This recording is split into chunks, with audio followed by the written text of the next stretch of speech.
Welcome to your geopolitical news channel. Leave a like and subscribe to the channel to help the channel. Let's go to today's program.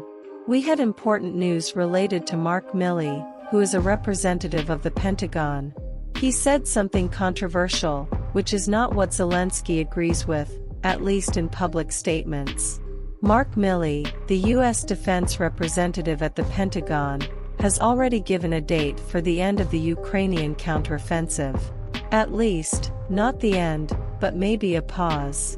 We must not forget that in Poland, Ukraine, and Russia, there is a region with a very harsh winter, including a slightly wetter period and even with snow, which makes it very difficult for some Ukrainian army offensives.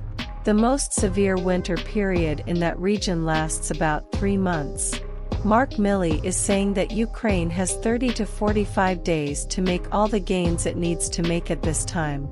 In fact, he hinted that the offensive is slower than the Pentagon and Ukraine itself wanted, but that Ukrainians are super brave. However, they will only have a maximum of 45 days to make the next advances. The mud, snow, and the weather itself will hinder Ukrainian offensive actions. Of course, Zelensky is terrified of this pause in the offensives, because if the counterattack stops, it gives Russia more time to mobilize equipment and make new calls for military reservists to fight in the conflict. According to Zelensky, there is no possibility of a ceasefire while Russia does not withdraw all of its troops from Ukraine, because he fears that this pause or ceasefire will serve to reinforce the Russians. But it is worth remembering that the West has also promised a series of equipment that, if there is a pause, will arrive for the Ukrainians and can reinforce their counteroffensives.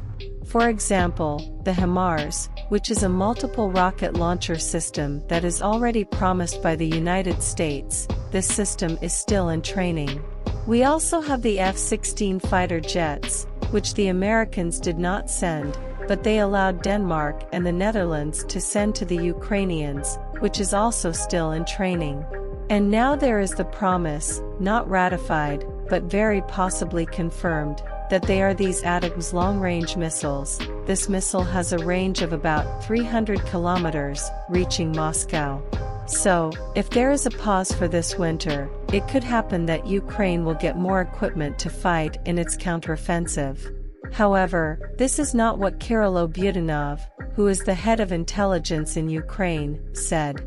He said that, regardless of the weather, time, and atmospheric conditions, Ukraine will not stop its counteroffensive because it would give the Russians too much time to mobilize new troops and prepare the ground even more. This could strengthen the Russians too much and harm the future of the Ukrainian counteroffensive.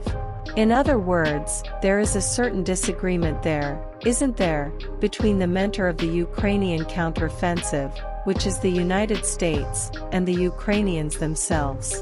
Do you think the brave Ukrainian soldiers have withdrawn this winter? Leave your opinion in the comments. We have some important news involving North Korea and Russia. After some reluctance, North Korean and Russian media confirmed that Kim Jong-un will travel to Russia. There are even speculations that the leader of North Korea and Russia, Kim Jong-un, may already be on Russian soil. The trip will be made by train, as the North Korean leader cites personal security reasons. The location and time of the meeting have not yet been released, but it is believed to be taking place in the city of Vladivostok, where the two leaders last met in 2019. Vladivostok is a port city in the Russian Far East, has a population of about 600,000, and is a mix of Russian, Chinese, and Korean cultures. Vladivostok is an important transportation hub, with a busy port and an international airport. Vladivostok is the final destination of the Trans-Siberian Railway, which connects the city to Moscow. This meeting is important because it brings together two countries with mutual interests. North Korea is an isolated and sanctioned economy that needs food, fertilizers, energy, and military technology. Russia, for its part, is at war in Ukraine and needs military support. North Korea has a large arsenal of weapons, including nuclear weapons, ballistic missiles, and artillery. The artillery is what interests the Russians the most at the moment. North Korea has been investing heavily in its weapons program in recent years, and it is considered a global threat. The Russians can help North Korea improve its intercontinental missile technology, as this type of weapon is a specialty of Russia. If North Korea masters this type of technology, it could have serious consequences for the future of global security.